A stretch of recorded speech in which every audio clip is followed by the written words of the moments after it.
Bible గ్రంథంలో నిర్గమకాండం 25వ అధ్యాయంలో 10వ వాక్యాన్ని చూడండి.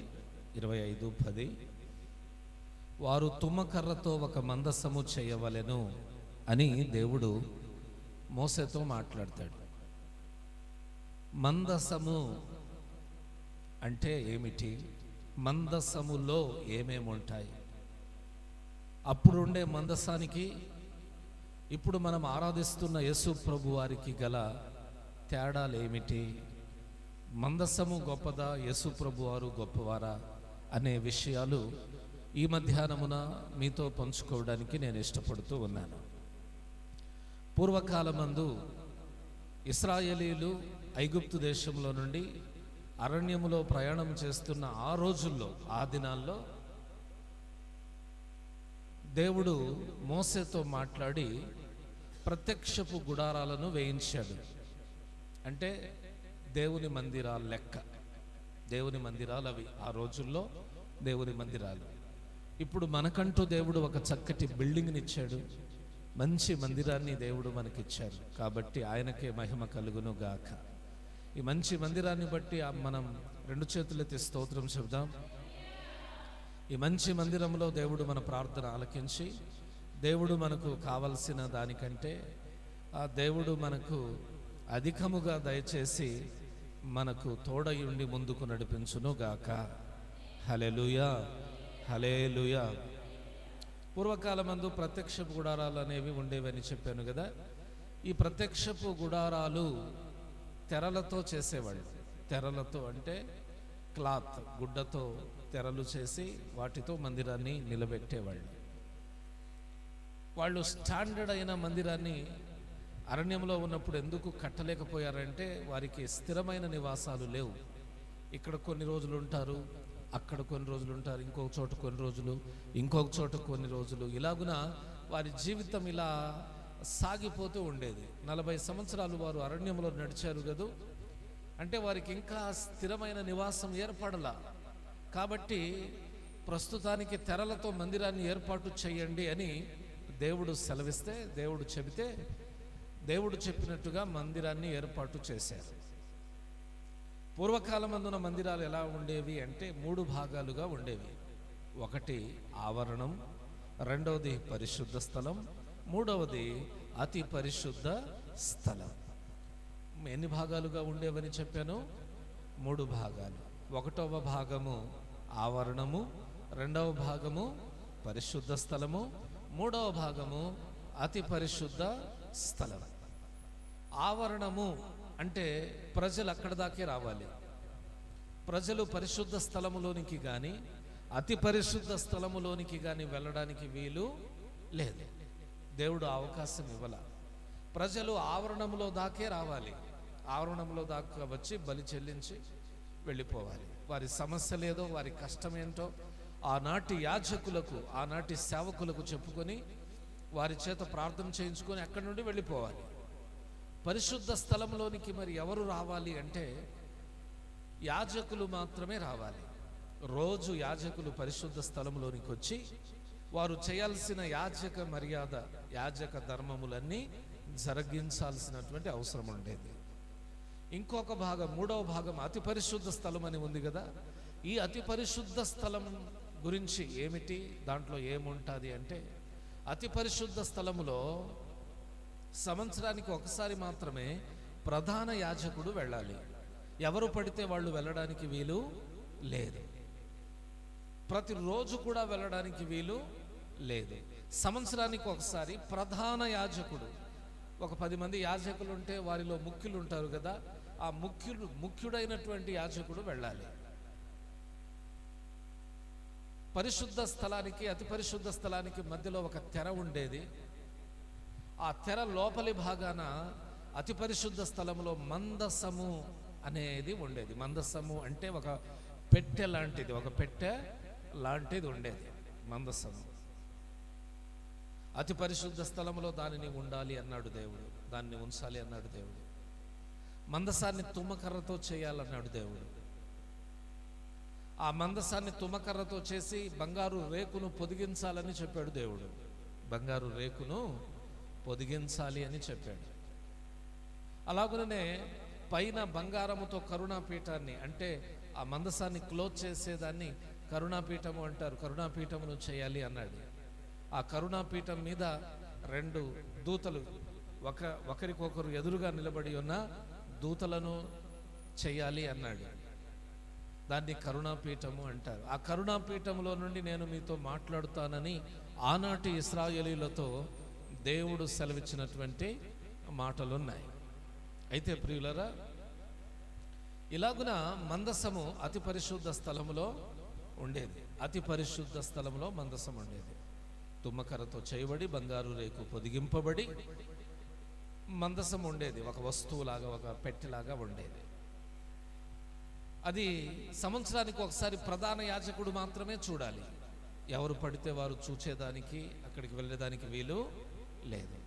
అయితే ఆ మందసములో ఏముండేవి అనేది కూడా ఒక పాయింటే. ఆ మందసములో ఏముండేది, ఆ మందసములో ఏముంచారు అంటే, ఆ మందసములో దేవుడు సీనాయి కొండ మీద మోసేకిచ్చిన పలకలు, ఆజ్ఞలు గల పలకలు విన్నారు కదా.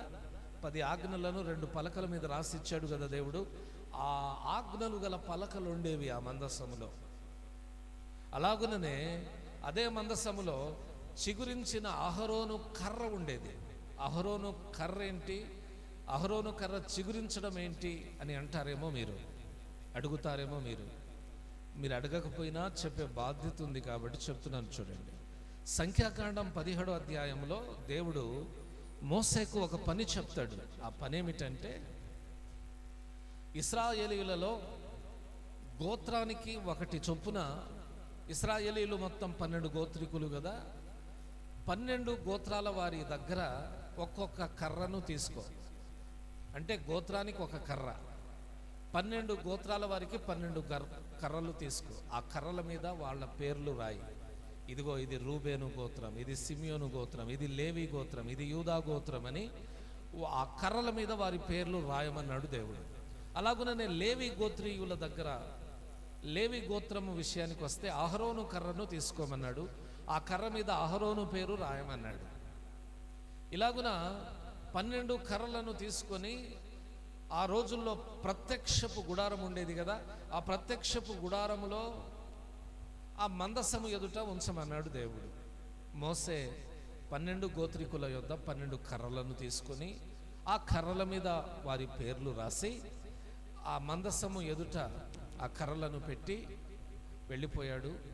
మరుసటి రోజు వచ్చేసరికి, మరుసటి రోజు మరలా దేవుని మందిరంలోనికి వచ్చి మోసే ఆ కర్రలను చూచే ఆ సమయానికి ఆ 12 కర్రలలో ఒక కర్ర చిగురించి పువ్వులు పూసి బాదము పండ్లతో నిండి ఉన్నదంట. దేవునికి మహిమ కలుగును గాక.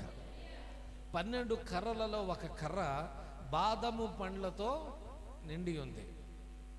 అసలు ఈ కర్రలు ఎందుకు, ఈ కర్రల స్టోరీ ఏంటని చెప్తారేమో, అడుగుతారేమో మీరు. పూర్వకాలమందు ఇశ్రాయేలీల 12 గోత్రాలలో ఒక గోత్రమైన లేవి గోత్రాన్ని దేవుడు సేవకై ఎన్నుకున్నాడు. ఆయన సన్నిధిలో సేవ చేయడానికై ఎన్నుకున్నాడు. వీరు నాకు సేవ చేయాలి, నా మందిరాన్ని చూసుకోవాలి, నాకు సేవ చేసే బాధ్యత లేవి గోత్రంది అని దేవుడు లేవి గోత్రాన్ని ప్రత్యేకపరిచాడు. ప్రత్యేకపరిస్తే వాళ్ళు తమ బాధ్యత, దేవుడు తమకిచ్చిన బాధ్యతను చక్కగా నిర్వర్తిస్తూ తమ సేవ ఏదో వాళ్ళు చేసుకుంటూ ఉంటే,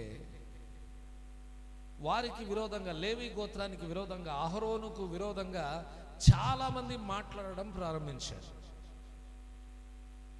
అహరోనే నా సేవ చేసేది, లేవి గోత్రికులే నా సేవ చేసేది అంటూ ఇలాగున రకరకాలుగా లేవి గోత్రానికి సంబంధించి కావచ్చు, అహరోనుకు సంబంధించి రకరకాలుగా వ్యతిరేకంగా మాటలు వినబడుతూ ఉన్నాయి. దేవునికి వినబడుతున్నాయి, అహరోను కూడా వింటూ ఉన్నాడు.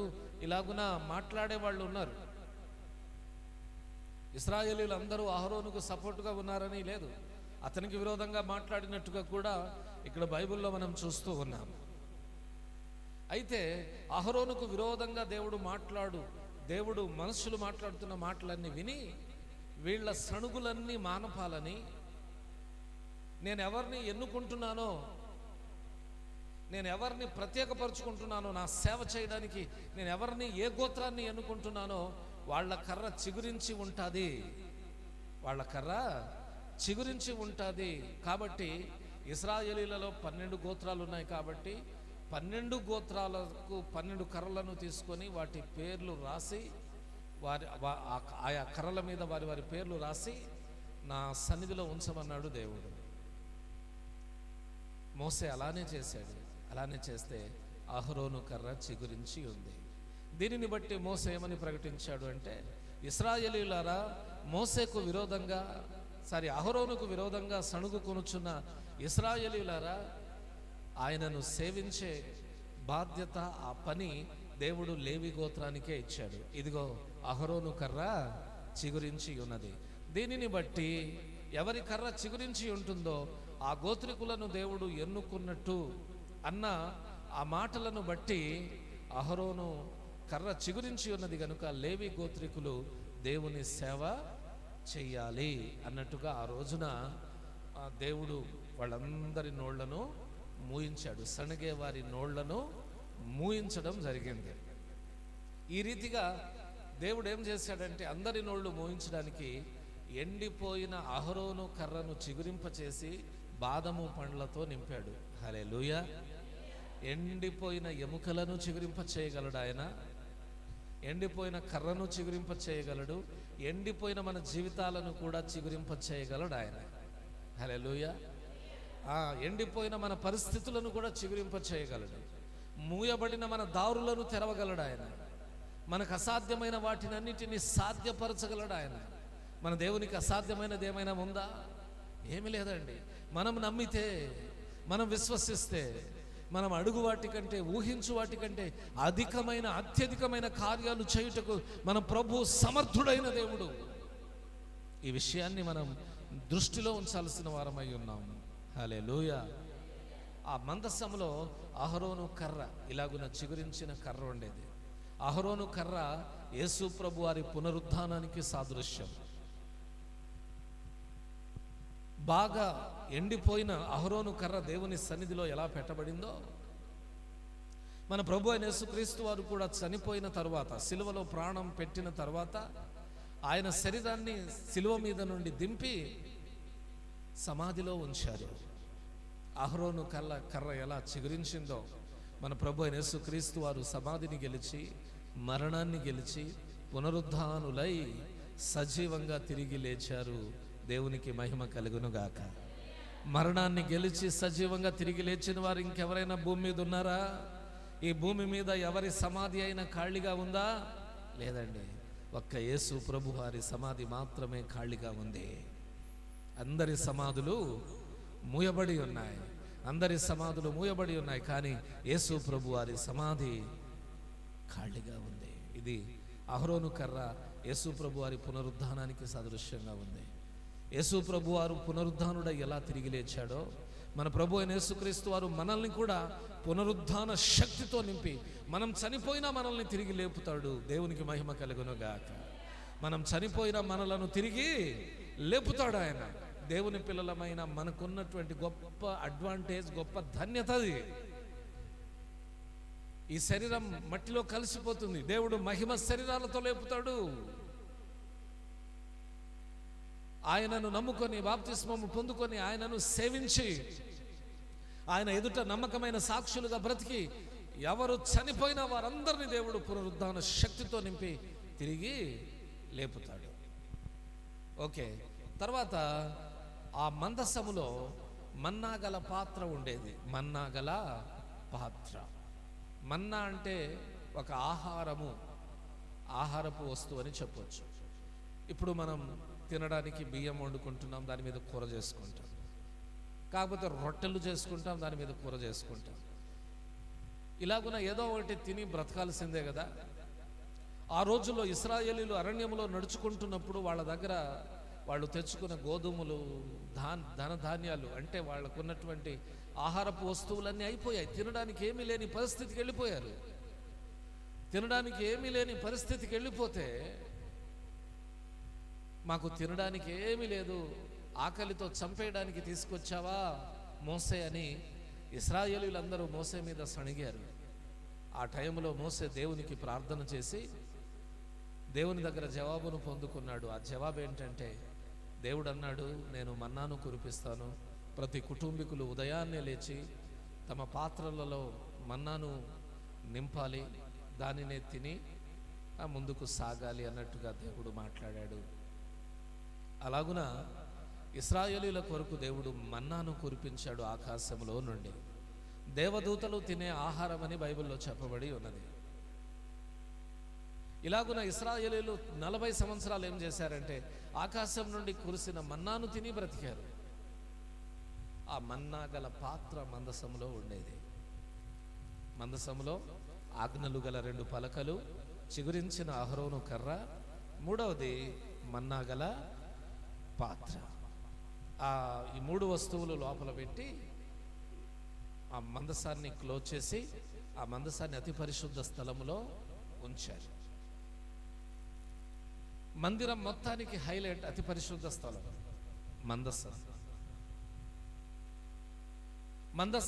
మందస్సము దగ్గర నుండి దేవుడు మాట్లాడేవాడు. ఆ రోజుల్లో ఇశ్రాయేలీయులకు మందసం అంటే వెరీ పవర్ఫుల్, అంటే చాలా శక్తివంతమైనదిగా భావించేవాళ్ళు. మందసాన్ని గౌరవించారు, ప్రేమించారు, దైవ సమానంగా చూసుకున్నారు మందసాన్ని ఆ రోజుల్లో. అయితే ఈ రోజుల్లో గ్రామానికి ఒకటి ఏమండి, గ్రామానికి ఒకటేనా 2, 3 ఒక్కొక్క చోట అయితే చాలా ఉన్నాయి. టౌన్లలో చూస్తే లెక్కలేనన్ని చర్చిలు. ఇలాగున ఎక్కడ చూసినా పెద్ద పెద్ద మందిరాలు, చిన్న చిన్న మందిరాలు, రేకులతో కప్పబడిన మందిరాలు, స్లాబ్ వేయబడిన మందిరాలు, పూరిపాక మందిరాలు, రకరకాలుగా మందిరాలు కట్టబడి ఉన్నాయి. కానీ మందిరాలలో మందస్సము లేదు. కానీ పూర్వపు మందిరాల్లో, ప్రత్యక్షపు గుడారాల్లో, అలాగునే సొలొమోను కట్టించిన మందిరంలో మందసం ఉండేది. ఇప్పటి మందిరాల్లో మందసము లేదు. కారణం ఏంటంటే మందసము స్థానములో ఈ రోజుల్లో మందిరాల్లో యేసు ప్రభు వారు ఉంటున్నారు. హల్లెలూయా, హల్లెలూయా. మందసము పూర్వకాలమందు పవర్ఫుల్ అని చెప్పాను కదా. ఎందుకు ఆ మందసం పవర్ఫుల్ అంటే దేవుని మహిమ దాని మీద నిలిచేది కాబట్టి అది పవర్ఫుల్. కానీ ఎవరి మహిమ అయితే మందసము మీద నిలిచేదో ఆ దేవుడే ఇప్పుడు మందిరాల్లో నివసిస్తూ ఉన్నాడు. అంటే ఇప్పుడు మందసము కంటే పవర్ఫుల్ అయిన దేవుడు మన మందిరాల్లో నివసిస్తున్నాడు. కాబట్టి పూర్వకాలమందున్న మందిరాల కంటే ఈ రోజుల్లో ఉన్న మందిరాలు చాలా శక్తివంతమైనవి అని చెప్పొచ్చు. దేవునికి మహిమ కలుగును గాక. ఎందుకంటే పూర్వకాలమందున్న మందిరాల్లో మందసం ఉండేది. ఇప్పుడు మనం ఆరాధించుకుంటున్న మందిరాల్లో యేసు ప్రభు వారు ఉన్నారు. ఇలాగున యేసు ప్రభు వారు మందసము కంటే పవర్ఫుల్, మందసము కంటే గొప్పవారు అని చెప్పడానికి అనేక కారణాలు మనం చూడవచ్చు. గమనించండి. మొదటిది మందసము బాహ్యమైనది, అంటే కనబడేది, ఒక వస్తువు లాంటిది. అంటే ఇదిగో ఇది కర్చీఫ్ ఒక వస్తువు, వాటర్ బాటిల్ ఒక వస్తువు, మైక్ ఒక వస్తువు, ఇదిగో ఈ పోడియం ఒక వస్తువు. ఇలాగున మందసము కూడా ఒక వస్తువు లాంటిది, దేవుని మందిరంలో ఉంచే వస్తువు. హల్లెలూయా. కొన్ని పూల చెట్లు ఉంటాయి. కొన్ని పూల చెట్లు ఇంట్లో షోగా ఉండడానికి షోకేసుల్లో పెడతాం కదా, అవును కదండి. అలాగుననే వంట సామాన్లు ఎక్కడ పెడతారు? వంటగదిలో పెడతారు. అలాగుననే ఇంట్లో మంచాలు ఉంటాయి, బెడ్రూమ్లో పెట్టుకుంటారు. అంటే ఏ వస్తువును ఎక్కడ పెట్టాలో అక్కడ పెడితే ఆ ఇల్లు కూడా అందంగా ఉంటుంది. ఏమండి, వంటగదిలో ఉండాల్సిన పాత్రలన్నీ బెడ్రూమ్లో తెచ్చిపెట్టుకుంటే బాగుంటుందా? లేకపోతే బెడ్రూమ్లో ఉన్న మంచాన్ని తీసుకెళ్ళి వంటగదిలో పెట్టుకుంటే బాగుంటుందా? ఏది ఎక్కడ ఉండాలో అక్కడ ఉంటేనే బాగుంటుంది. అలాగుననే మందసము కూడా అతి పరిశుద్ధ స్థలంలో ఉండాలని దేవుడు నిశ్చయించాడు. కాబట్టి ఆ మందసాన్ని అతి పరిశుద్ధ స్థలంలో ఉంచేవాళ్ళు. అదొక పెట్టెలాగా, ఒక వస్తువులాగా ఉండేది. యాక్చువల్లీ దాని రూపం అలానే ఉండేది. పూర్వకాలమందున మందిరాల్లో మందసం ఉండేది. ఇప్పుడు మందిరాలు ఎవరి కోసం కడుతున్నాం? దేవుని కోసం. హల్లెలూయా. దేవుడు తన స్వరక్తం ఇచ్చి సంపాదించుకొని నా సంఘము కూడుకోవడానికి, అందరూ కూడుకొని ఆరాధన చేస్తే, ప్రార్థన చేస్తే దేవుడు దిగి రావాలనే సంకల్పంతో ఈ రోజుల్లో మన మందసాన్ని కడుతూ ఉన్నాం, దేవుని మందిరాలను కడుతూ ఉన్నాం. అంతే కదండి. దేవుడు ఏమన్నాడు? నా నామమున ఎక్కడ 2 లేక 3 కూడి ఉంటారో వారి మధ్యలో ఉంటానన్నాడు దేవుడు. ఈ రోజున మనం ఇంతమందిగా ఇక్కడ కూడి ఉంటే మన మధ్యలో లేడా దేవుడు? ఉన్నాడు, మన మధ్యలో ఉన్నాడు దేవుడు. కానీ మనకు కనబడట్లేదు. కానీ ఆ రోజుల్లో మందసం ప్రధాన యాజకుని కళ్ళకు కనబడేది. కానీ ఈరోజు మన యేసు మన మధ్యలో ఉన్నాడు, కానీ కనబడట్లేదు. అందుకనే మందసానికి యేసు ప్రభుకు ఉన్న తేడా ఏంటంటే, మందసం అనేది ఒక వస్తువు లాంటిది, లేకపోతే బాహ్య రూపము ధరించుకొని ఉన్న ఒక వస్తువు. కానీ యేసు ప్రభు వారు ఆత్మ సంబంధి అయిన దేవుడు. హల్లెలూయా. ఆయన మనకు కనబడట్లేదులే, కానీ ఈరోజు మనం కార్చిన కన్నీళ్ళన్నిటిని దేవుడు విన్నాడు. ఆయన మనకు కనబడట్లేదులే, కానీ ఈరోజు మనం చేసిన ప్రార్థనలన్నీ దేవుడు విన్నాడు. ఈ రోజున దేవుడు మిమ్మల్ని చూస్తూ ఉన్నాడు. దేవుడు మీ యొక్క ప్రతి బాధను గమనించుచూ ఉన్నాడు. మీకేం కావాలో ఖచ్చితంగా ఈరోజు మన ప్రార్థనలను ఆలకించిన దేవుడు మీకు సమృద్ధిగా దయచేయబోతున్నాడు. దేవునికి మహిమ కలుగునుగాక. హల్లెలూయా. ఆత్మ సంబంధి అయిన దేవుడు ఇక్కడ ఉండడమే కాదు, ఆయన పిల్లలముగా మనం ఎక్కడికి వెళ్ళినా ఆయన మనతో ఉంటాడు. ఏ స్థలమందున్నా ఆయన మనతో ఉంటాడు. ఆయన లేని చోటు ఈ భూమి మీద ఇదిగో ఘోరంతైనను లేదు. దావీదంటాడు, నేను ఆకాశమునకు ఎక్కినను అక్కడను నీవు ఉన్నావు, నేను పాతాళమందు పడుకొనినను అక్కడను నీవు ఉంటావు. అంటే అర్థమేంటి? ఆకాశము, భూమి, పాతాళము, పరలోకము అన్ని స్థలాలలో ఆయన ఉండదగిన దేవుడు. హల్లెలూయా. అన్ని స్థలాల్లో ఆయన ఉండదగిన వాడు. ఈ రోజుల్లో మనకున్న గొప్ప ధన్యత ఏంటంటే దేవుడు మనతో ఉన్నాడు. కానీ మందసం దేవుని మందిరాల్లోనే ఉండేది. హల్లెలూయా. మందసము ఒక్క దేవుని మందిరంలోనే ఉండేది. ఇది రెండవ మందసము యేసుక్రీస్తుకు ఉన్న తేడాల్లో రెండవది. ఒకటేమో మందసము బాహ్యమైనది, రెండవది మందసము దేవుని మందిరంలోనే ఉంటుంది. కానీ యేసుక్రీస్తు ప్రభు వారు ఆత్మ సంబంధి. యేసయ్య ఎక్కడైనా ఉంటాడు, ముఖ్యంగా మన హృదయాలలో ఉంటాడు. ప్రకటన 3:20 మీరు చదువుకుంటే, ఇదిగో నేను తలుపు నొద్ద నిలుచుండి తట్టుచున్నాను, ఎవడైనను నా స్వరము విని తలుపు తీస్తే అతనితో నేనును నాతో అతడును కూడా భోజనము చేయునని వాక్యం రాయబడి ఉన్నది. యేసు ప్రభు వారు నీ గుండె గుడిలో ఉండే దేవుడు. దేవుని మందిరంలోనే ఉండిపోయేవాడు కాదు యేసు ప్రభు వారు. మందసం మాత్రం దేవుని మందిరంలోనే ఉండేది, దేవుని మందిరంలోనే ఉంచేవారు మందసాన్ని. యేసు ప్రభు వారు మాత్రం మన గుండె గుడిలో ఉండేవాడు. కాబట్టి మనం ఎక్కడికి వెళ్ళినా ఆయన మనతోనే ఉంటాడు. ఈరోజు వాక్యం వింటున్న మనం సరిచూసుకోవాల్సిన విషయం ఏంటంటే, నా గుండెలో యేసు ప్రభు వారు ఉన్నారా? అంటే మీ హృదయంలో యేసు ప్రభు వారు ఉన్నారా? మీ హృదయంలో ఈ లోకానికి చోటిచ్చారా? యేసు ప్రభు వారికి చోటిచ్చి ఉన్నారా? మీ కుటుంబంలో యేసు ప్రభు వారు ఉన్నారా? మీ కుటుంబంలో దేవునికి చోటిచ్చారా, లేకపోతే ఈ లోకానికి చోటిచ్చారా? ఎవరున్నారక్క మీ హృదయంలో? ఎవరున్నారన్నా మీ హృదయంలో? ఈ లోకముందా, దేవుడున్నాడా మీ హృదయాల్లో? ఒకసారి మిమ్మల్ని మీరు పరీక్షించుకోండి. ఎవరున్నారు మీ హృదయంలో? ఎవరిని కలిగి ఉన్నారు మీరు?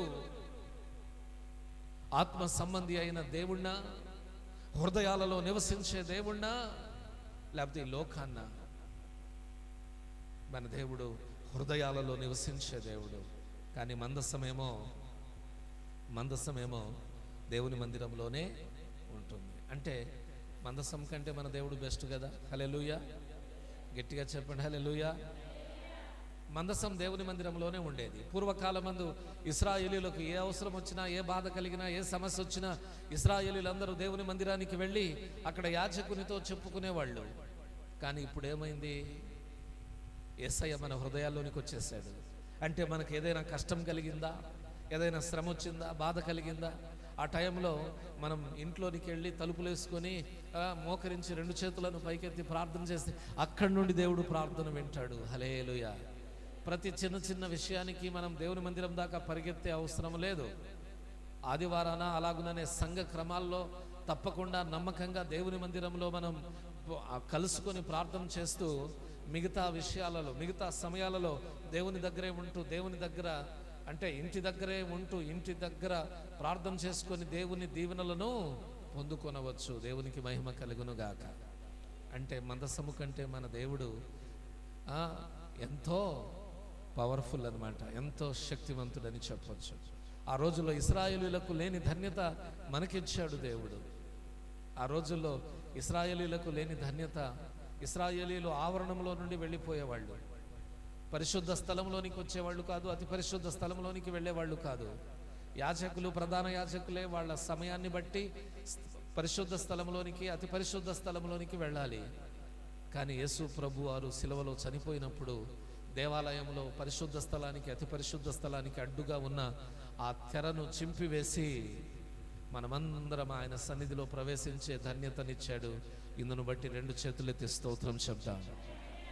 యేసు ప్రభు వారు సిలువలో మరణించడం వలన మనం డైరెక్ట్గా ఆయన సన్నిధికి వచ్చి ఆయనతో మన బాధలన్నీ చెప్పుకునే భాగ్యం కలిగింది. ఆయనకు మన సమస్యలన్నీ చెప్పుకునే భాగ్యం కలిగింది. ఆయనకు మనం ప్రార్థన చేసుకునే భాగ్యము దేవుని దయ వలన, దేవుని కృప వలన మనకు కలిగింది. నిజంగా మనం ఇశ్రాయేలీయుల కంటే ధన్యులము కదా. ఇశ్రాయేలీయులకు మందసమే ఉంది, కానీ ఆ మందసాన్ని మహిమతో నింపిన దేవుడు మన హృదయాల్లోనికి వచ్చేసాడు. ఎంత ధన్యులమంటే ఇదిగో ఇంత ధన్యులమని చెప్పడానికి ఆ వర్ణనకు అందనంత ఆ ధన్యులం మనం. ఇట్టి ధన్యత దేవుడు మనకు అనుగ్రహించినందుకు సమస్త మహిమ, ఘనత, ప్రభావాలు మన దేవునికే చెల్లునుగాక, మన దేవునికే కలుగునుగాక. సమస్త ఘనత మన దేవునికే కలుగునుగాక, సమస్త ప్రభావాలు మన దేవునికే చెల్లునుగాక. హల్లెలూయా, హల్లెలూయా. తరువాత పూర్వకాలమందు దేవుని మందసముతో ఇశ్రాయేలీయులు సన్నిహితంగా ఉండేవాళ్ళు కాదు. మందసం అతి పరిశుద్ధ స్థలంలో ఉండేది. ఇంకెక్కడ వాళ్ళు సన్నిహితంగా ఉంటారు? మందసాన్ని చూచేదానికి కానీ, మందసం దగ్గరికి వెళ్ళేదానికి అసలు ఇశ్రాయేలీయులకు అవకాశమే లేదు. యాజకులకు కూడా అవకాశమే లేదు అతి పరిశుద్ధ స్థలంలో మందసం దగ్గరికి వెళ్ళడానికి. ఒక ప్రధాన యాజకునికి మాత్రమే అవకాశం ఉండేది, అది కూడా సంవత్సరానికి ఒకసారి. అంటే మందసము అంత సీక్రెట్గా, అంత మర్మంగా, అంత దూరంగా ఉండేది, ప్రజలకు దూరంగా ఉండేది. దేవుని మందిరంలో ఉండేది మందసం. కానీ ఇప్పుడు యేసుక్రీస్తు ప్రభువారు ఎక్కడ ఉంటున్నారో ఆలోచించండి. మన హృదయాల్లో కదా. మన హృదయాల్లోనికి వచ్చేసాడా లేదా యేసు ప్రభువారు? మీ హృదయాల్లో యేసు ప్రభు ఉన్నాడా లేదా? లేరు కదా. యేసు ప్రభువారు మీ హృదయాల్లో లేడు. ప్రార్థన చేయండి, వస్తాడు. మీ హృదయాన్ని తెరవండి, వస్తాడు యేసు ప్రభువారు. దేవుడు అదే కదా చెప్తుంది, ఇదిగో తలుపునొద్ద నిలుచుండి తట్టుచున్నాను, తలుపు తీస్తే వస్తానంటున్నాడు దేవుడు. ఈరోజే ప్రభువా నా హృదయంలోనికి రండి అని పిలు. దేవుడు వస్తాడు నీ హృదయంలో. మందసం దేవుని మందిరంలో ఉండిపోయింది, యేసు ప్రభువారేమో మన హృదయాల్లోనికి వచ్చేసాడు. ఇప్పుడు దేవుడు మందిరంలో ఉంటే మనకు సమీపముగా ఉన్నట్టు, మన హృదయంలో ఉంటే మనకు సమీపముగా ఉన్నట్టు చెప్పండి మీరు. మన హృదయంలో ఉంటేనే మనకు సమీపముగా ఉన్నట్టు. అంటే దేవుడు మనకి ఎంత సమీపంగా ఉన్నాడో,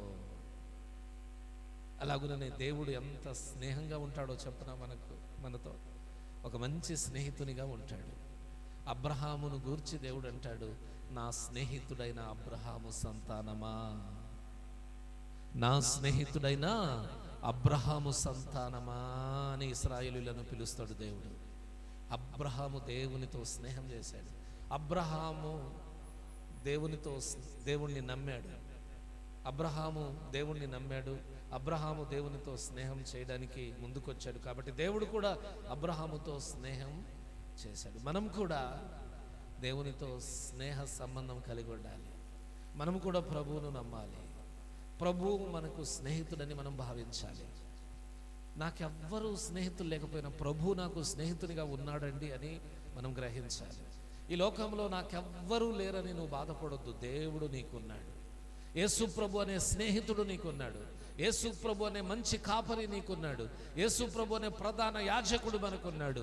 యేసు ప్రభు వారు మనకు అందరికంటే ఎక్కువ ఈ భూమి మీద. హల్లెలూయా, హల్లెలూయా. ఈ భూమి మీద ఎవ్వరూ లేకపోయినా ఒక్క యేసు ప్రభు వారే మనతో ఉన్నందుకు, మనకున్నందుకు మనం ఎంతో ధన్యులం. నాకెవరున్నారండి? ఎవరు చూస్తున్నారండి? నాకెవరు సహాయం చేస్తున్నారండి? నన్ను ఎవరు ఆదుకుంటున్నారండి? నన్ను ఎవరు ప్రేమిస్తున్నారండి? అలా అనుకోవద్దు.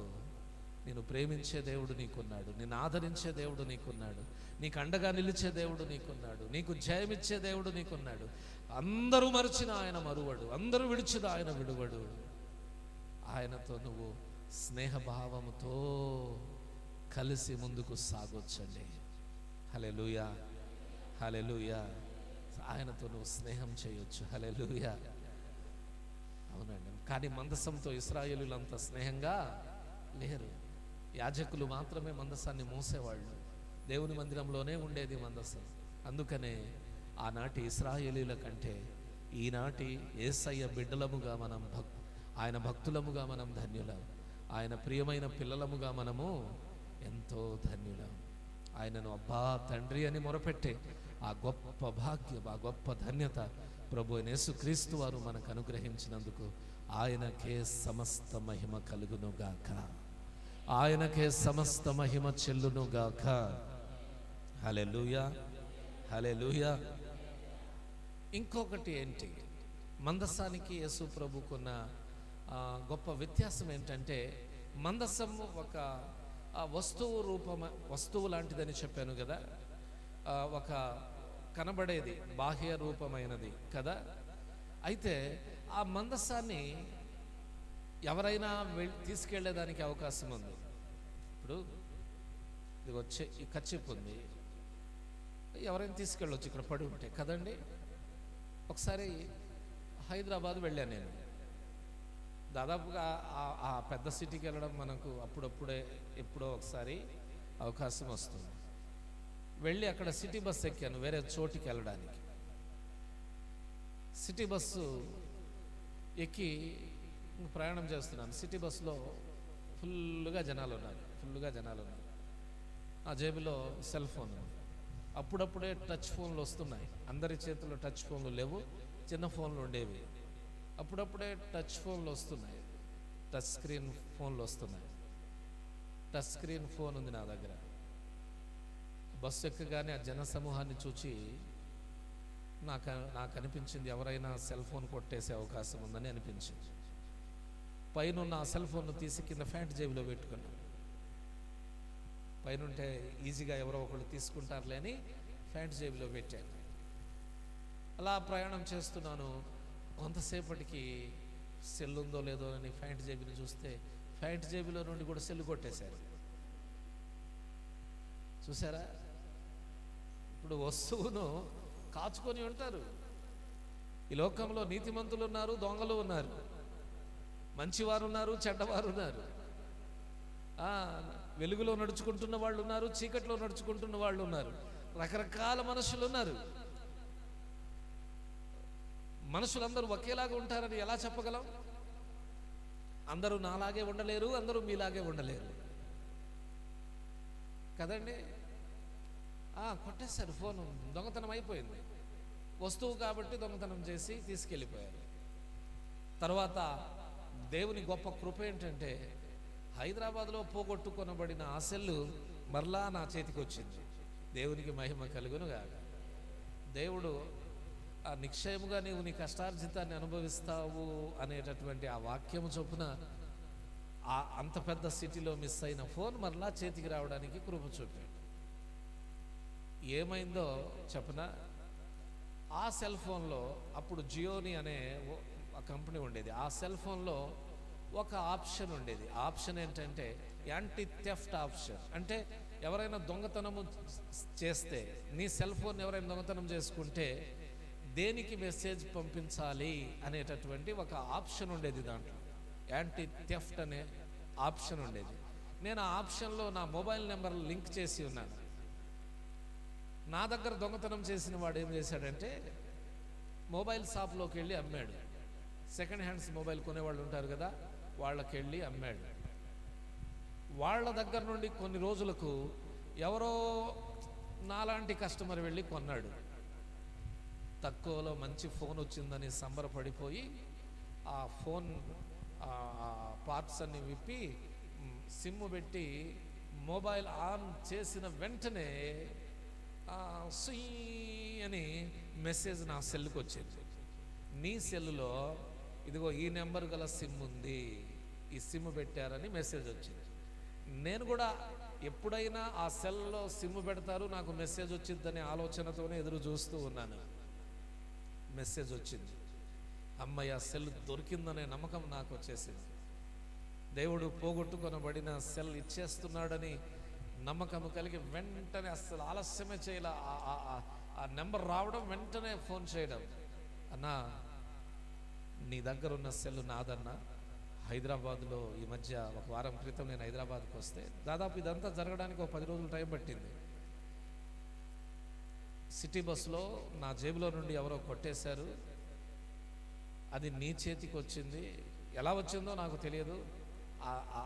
ఆ మొబైల్ని మర్యాదపూర్వకంగా మాకు ఇచ్చేస్తే మంచిది, లేకపోతే నీ నెంబర్ మీద కేసు పెడతాం అని చెప్పగానే, కంప్లైంట్ ఇస్తామని చెప్పగానే ఆయన అంటాడు, అన్నా నేను దొంగవాడిని కాదన్నా, నేను దొంగతనం చేసేవాడిని కాదన్నా, నేను డబ్బులు పెట్టి సెకండ్ హ్యాండ్లో సెల్లు కొన్నానన్నా. అంటే నువ్వేమైనా చేయి, ఆ సెల్లు నాది, నా దగ్గర నుండి ఎవరో కొట్టేశారు, అలాగున అది నీ దగ్గరికి వచ్చింది అని చెప్పగానే ఏం జరిగిందో ఏంటో వాళ్ళు ఏం చేశారంటే, ఇది ఎలాగో చుట్టుకొని మా మీదకి వచ్చే అవకాశం ఉందని దగ్గరలో అబిడ్స్ అనే ఆ ప్రాంతం ఉంటే ఆ ప్రాంతంలోని పోలీస్ స్టేషన్లోనికి తీసుకెళ్ళి ఆ సెల్ని అప్పగించేశారు. తర్వాత అబిడ్స్ పోలీస్ స్టేషన్లో ఉన్న ఎస్ఐ గారితో మన మల్లికురువ ఎస్ఐ ఇద్దరు ఫ్రెండ్స్ అంట వాళ్ళు. చూడండి ఎలా కలిసి వస్తుందో. హల్లెలూయా. మన ఎస్ఐతో ఆ ఎస్ఐ గారితో మాట్లాడిద్దామని వెళ్తే, ఈ ఎస్ఐ గారు ఆ ఎస్ఐకి ఫోన్ చేస్తే ఇద్దరు ఫ్రెండ్స్ అని తేలింది.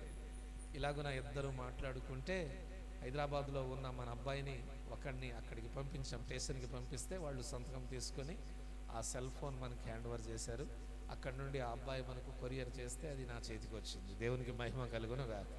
హల్లెలూయా. నాకు ఆశ్చర్యం వేసింది అది. ఇంకొక మాట చెప్పనా, అదే సెల్ ఫోన్ మా తమ్ముడు వాడాడు కొన్ని రోజులు.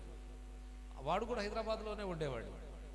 హైదరాబాద్లో ఉంటూ వాడు ఆ సెల్ ఫోన్ తీసుకొని ఒక రోజున ఆ కల్వరి టెంపుల్కి వెళ్ళాడట. ఒక రోజున కల్వరి టెంపుల్కి వెళ్తే పక్కనున్న ఒక వ్యక్తి, అన్న ఫోన్ చేసుకొని ఇస్తా, ఫోన్ ఇవ్వమని చెప్పి అలానే ఫోన్ తీసుకొని వెళ్ళిపోయాడు.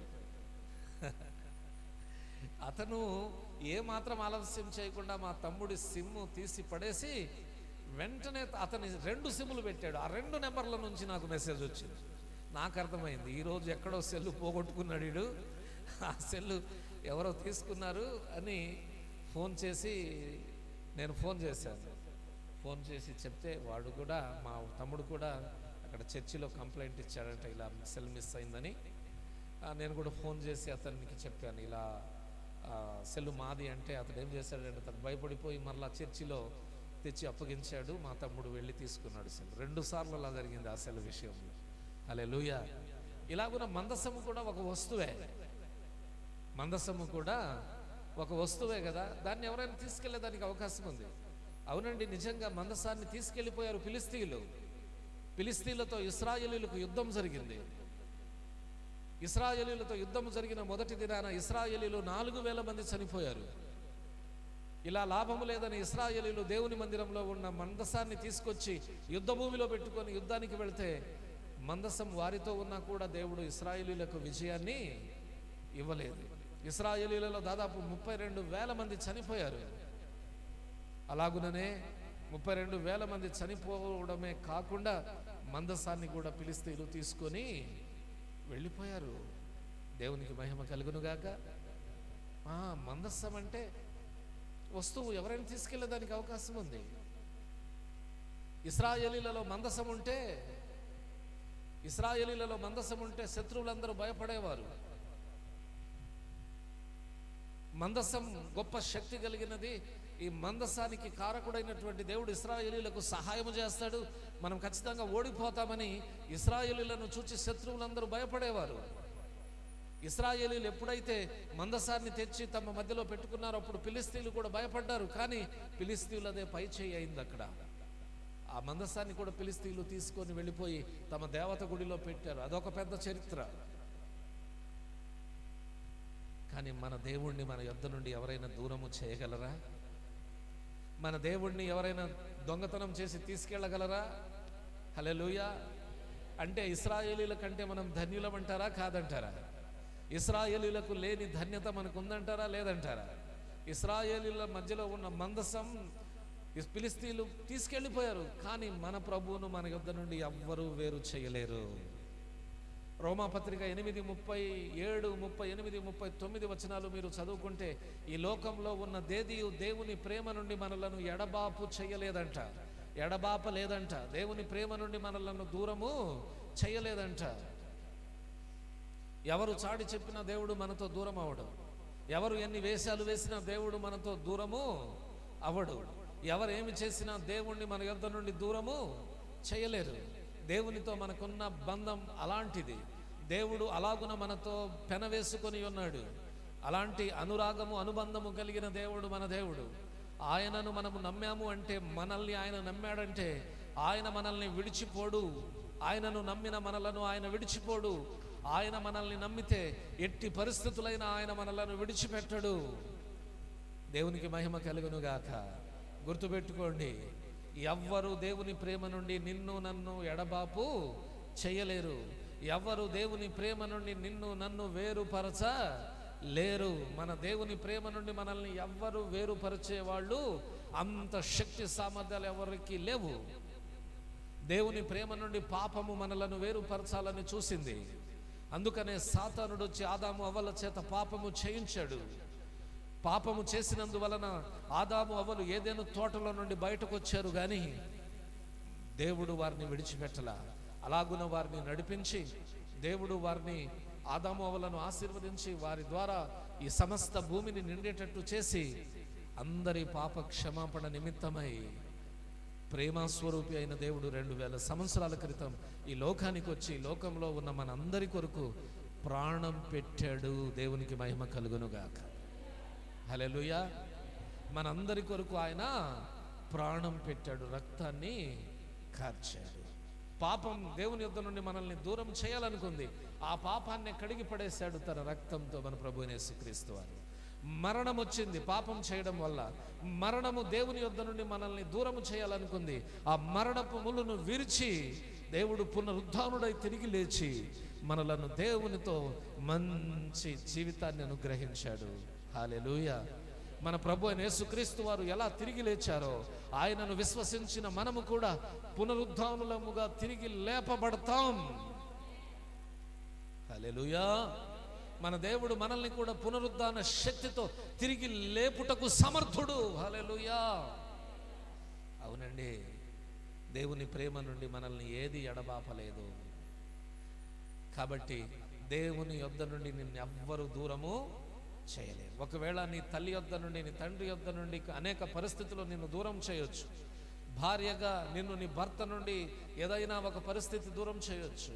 భర్త నిన్ను నీ భార్య నుండి ఏదైనా పరిస్థితి వేరు చేయొచ్చు. బిడ్డలను వేరు చేయొచ్చు, లేకపోతే బంధువులను వేరు చేయొచ్చు. కొన్ని పరిస్థితులు దేవునిని మన యొద్ద నుండి ఎవరూ వేరు చేయలేరు. మన యొద్ద నుండి లేకపోతే మనలో నుండి దేవుణ్ణి ఎవరు తీసివేయలేరు. దేవునికి మనం నచ్చితే, దేవునికి ఇష్టంగా మనం బ్రతికితే, ఆ దేవునికి ప్రియులముగా మనం బ్రతికితే దేవుడు ఎల్లప్పుడూ మనతోనే ఉండి మనలోనే ఉండి మనలను ఆశీర్వదించి నడిపిస్తాడు. హల్లెలూయా, హల్లెలూయా. కాబట్టి ఆ రోజుల్లో ఇశ్రాయేలీయులకు లేని ధన్యత ఈ రోజుల్లో దేవుని పిల్లలమైన మనకున్న ధన్యత ఏమిటంటే, ఆ రోజుల్లో వాళ్ళకు మందసమే ఉంది. మందసాన్ని ఫిలిస్తీన్లు ఎత్తుకెళ్ళిపోయారు. కానీ మనల్ని దేవుని ప్రేమ నుండి ఎవ్వరూ ఎడబాప లేరు. చివరిగా ఒక మాట చెప్తాను. మందసము ఫిలిస్తీన్లు తీసుకెళ్ళినప్పుడు మందసము ద్వారానే మందసములో దేవుని ప్రభావం ఉండేది. ఎందుకంటే మందసము ప్రభావముతో నింపబడి ఉన్నది. మందసము పట్టుబడి ఫిలిస్తీన్లు తీసుకెళ్ళినప్పుడు ఆనాటి యాజకుడైన ఏలీ అనబడిన ఆ దైవజనుని కోడలు ఒక బిడ్డను కంటూ ఆ బిడ్డను కని చనిపోతుంది. ఆమె చనిపోతూ తన బిడ్డకు ఇకాబోదు అని పేరు పెడుతుంది. ఇకాబోదు అనే పేరునకు అర్థం ప్రభావము ఇశ్రాయేలీలలో నుండి పోయెను అని అర్థం. అంటే ఇశ్రాయేలీలలో నుండి ప్రభావం పోయింది. ఎప్పుడు? మందసము పోయినప్పుడు. అంటే మందసము ఉన్నప్పుడు ఇశ్రాయేలీలలో ప్రభావం ఉండేది, మందసము లేనప్పుడు ఇశ్రాయేలీలలో ప్రభావము ఉండేది కాదని అర్థం. అయితే మనకున్న అడ్వాంటేజ్ ఏంటో చెప్పనా? అసలు మందసాన్ని ఫిలిస్తీయులు తీసుకెళ్ళినట్టుగా మన ప్రభు అయిన యేసుక్రీస్తు వారిని మన యొద్ద నుండి ఎవ్వరూ వేరు చేయలేరని ఇందాక చెప్పాను కదా. కాబట్టి యేసు ప్రభు వారు మనతో ఎన్ని రోజులు ఉంటారో అన్ని రోజులు మనతో ప్రభావం ఉన్నట్లే. దేవునికి మహిమ కలుగును గాక. నమ్మిన వారి వలన ఈ సూచక క్రియలు కనబడునని వాక్యం ఉంది కదా. నమ్మిన వారి వలన ఈ సూచక క్రియలు కనబడునని వాక్యం ఉంది కదా. మనం నమ్మి ఉన్నాం కాబట్టి దేవుని ప్రభావము మనతో నిలిచి, మనలో నిలిచి మనల్ని ఆశ్చర్యకరమైన మార్గంలో నడిపిస్తుంది. మన చేత అనేక సూచక క్రియలు, అనేక మహత్కార్యములను చేయిస్తూ ఉంది దేవుని ప్రభావం. దేవుని ప్రభావం మనలో నిలుస్తుంది. యేసు మనలో నిలిచి ఉన్నాడు అంటే. ఒక చిన్న మాట చెప్పి ముగిస్తాను. 12 సంవత్సరాల నుండి రక్తస్రావ రోగం కలిగిన స్త్రీ తెలుసు కదా మీకు. ఎన్ని సంవత్సరాల నుండి? 12 సంవత్సరాల నుండి. ఆమె ఎంతో ఖర్చు చేసిందంట. ఆమె ఎందరో వైద్యుల దగ్గరికి వెళ్ళిందంట. ఎంతో ఖర్చు చేసి ఎందరో వైద్యుల దగ్గరికి వెళ్ళి ఎన్నో తిప్పలు పడింది. అయినా ఆ రక్తస్రావం ఆమె నుండి తొలగిపోలా. ఆ రక్తస్రావ రోగం ఆమె యొద్ద నుండి దూరం అవల.